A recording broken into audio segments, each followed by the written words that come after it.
تو ایک ہی وقت میں اسلام آباد، کہوٹہ، لاہور اور کراچی پر ایٹم بم گرا کر انہیں راکھ کا ڈھیر بنا دیں۔ اس کے بعد پاکستان اس قابل نہیں رہے گا کہ آپ پر ایٹم بم گرا سکے۔ اگر اس نے مرتے مرتے دلی اور بمبئی پر ایٹم بم گرا بھی دیا تو زیادہ سے زیادہ دونوں شہروں میں 12-14 لاکھ آدمی مریں گے۔ اتنی قربانیاں دے کر اگر سارا پاکستان بھارت کو ملتا ہے، سارا بنگلہ دیش بھارت کو مل جاتا ہے تو یہ مہنگا سودا نہیں ہے۔ 12-14 لاکھ لوگوں کو آج نہیں تو کل مرنا ہی ہے۔ رام پرساد نے گپتا جی کو واپس پٹڑی پر لاتے ہوئے کہا، لیکن میرا نہیں خیال کہ جنتا پارٹی کے لیڈر ایسا خطرناک قدم اٹھائیں گے۔ میں تو کہتا ہوں کہ ہمیں ایٹم بم نہ گرانے کا معاہدہ کر لینا چاہیے پاکستان سے، اور روایتی ہتھیاروں کے ساتھ پاکستان پر لاکھوں کی نفری والی فوج اور ہزاروں ٹینکوں اور ہزاروں کی تعداد میں ہر قسم کے ہتھیاروں سے پاکستان پر حملہ کر دینا چاہیے۔ ہم اس طرح بھی پاکستان پر قبضہ کر سکتے ہیں۔ اگر ہم نے ایٹم بم استعمال نہ کیا تو پاکستان بھی نہیں کرے گا۔ گپتا جی کے گلاس کو رام پرساد نے ایک بار پھر بھر دیا۔ گپتا جی کافی سرور میں تھے۔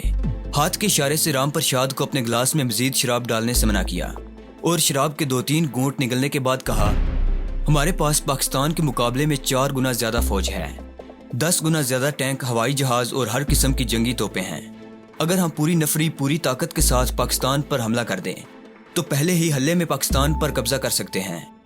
اب رام پرساد نے اپنے مطلب کی بات کی، کیونکہ وہ جانتا تھا کہ نہ پاکستان بھارت پر ایٹم بم گرائے گا اور نہ بھارت پاکستان پر ایٹم بم گرانے کی حماقت کرے گا۔